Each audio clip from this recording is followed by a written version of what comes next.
The idea of walking around with a coffee cup, it has this brand name on it, it's fashionable.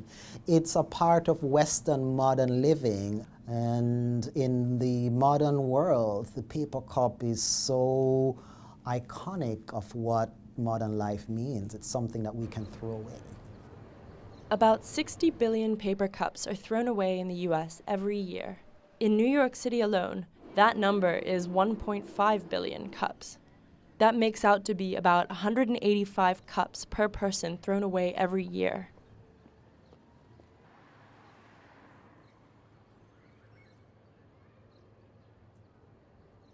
So food service packaging was designed over 100 years ago really as a way to promote public health and provide a sanitary drinking experience. The story goes that there was a Kansas doctor named Dr. Samuel J. Crumbine, and he really pushed for the idea of some sort of single-use item that would help to provide a sanitary drinking experience. And we've frankly done countless studies that show the sanitary benefit of a single-use item over a reusable item. At the same time, two brothers on the East Coast came up with what is now known as the Dixie Cup. And it was essentially a piece of paper that was almost shaped like a cone. They wrapped it up. Before it was called the Dixie Cup, it was actually called the Health Cup. That's how they marketed it, because it really was all about health. Now you need a patented laminated bottom, so you can seal your cup so tight nothing leaks out.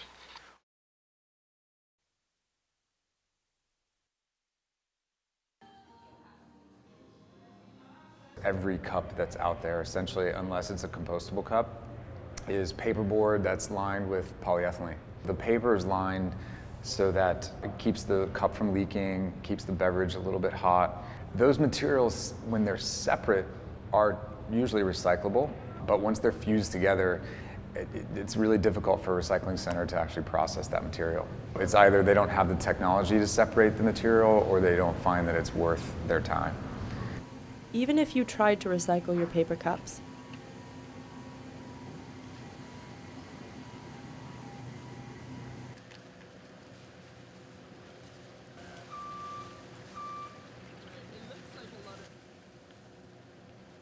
so instead, the cups end up in waste streams.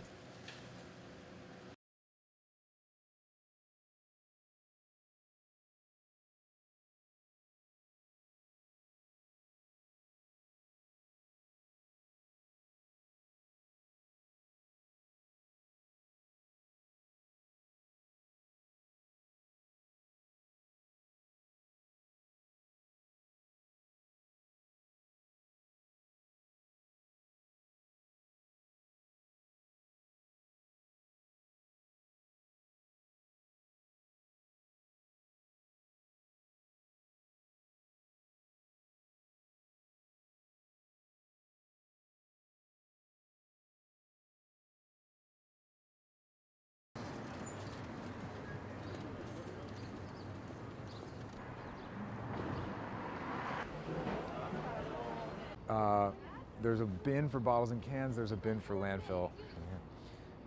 These triangles that you see on things, they don't necessarily mean recycling. Unfortunately, this actually belongs in here. The paper cup, right? It's just there. It's just available. It's it's efficient.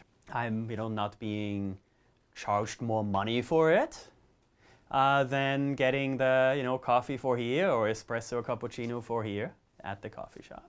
It's convenient, it's quick, it's easy. Why spend the time thinking about it if it's just available? It was an event called Really Free Market. So basically, it's like if you have something you don't need it, but it's still in like good shape, it's still useful, you brought it here. If you see anything you need it, you can take it. So basically, it's like based on like gift economy. Every time the event's finished, definitely there's like a lot of product like people don't want it, and we have to like separate them. If it's still good, we're gonna donate them, and if it's not good, we try to like recycling as possible. But there's still gonna be like trash, of course. Gonna do the recycling. Oh, okay, nice.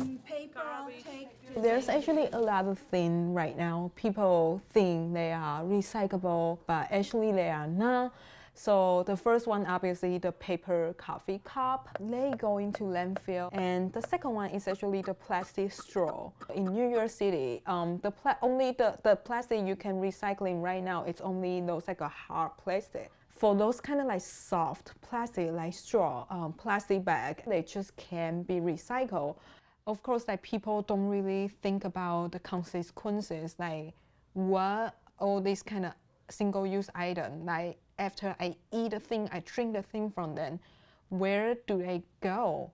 One of the reasons that we generate so much trash so constantly is because we are taught and we deeply live by a credo of ephemerality.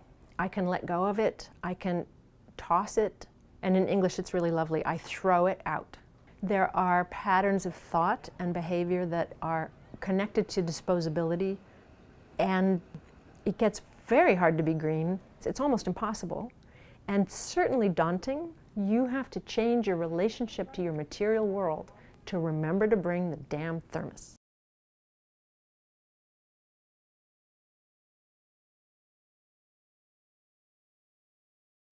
Entrepreneurs like Bill Levy are trying to make a difference. Our cups are compostable. I'm excited to introduce them and get people to switch. They're lined with a biomaterial that'll compost. And if everybody does this, if everybody realizes, okay, we've gone too far, we've put way too much plastic in the world, we don't need to have a plastic lid or need to have a plastic lined cup. We can do this in a way that like feels the same, maybe actually even feels better. We're sort of like start off small, but like go big ahead, and like hopefully one day Starbucks will want our cups and lids. 4.3 billion cups that end up in the landfill every year.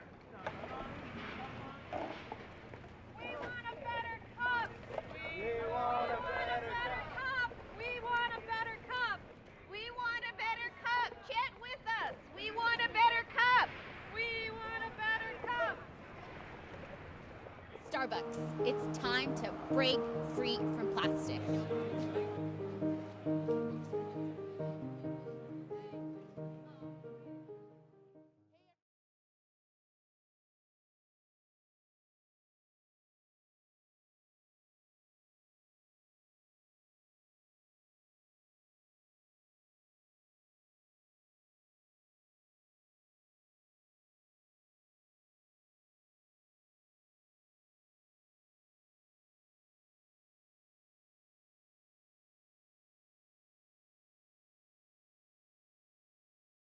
Starbucks just announced a $10 million initiative to make a fully recyclable cup, but we've heard promises from the company before, so pardon us if we're a little bit skeptical. Every year, the UK, Taiwan, Australians throws away 1 billion, 2.5 billion coffee cups, and only a tiny proportion of these actually get recycled. A large majority end up in landfill. Millions of us are putting these cups into recycling bins. They're not going to be recycled. This is a nightmare. By communities is brought to be sorted, stored, and ultimately sold.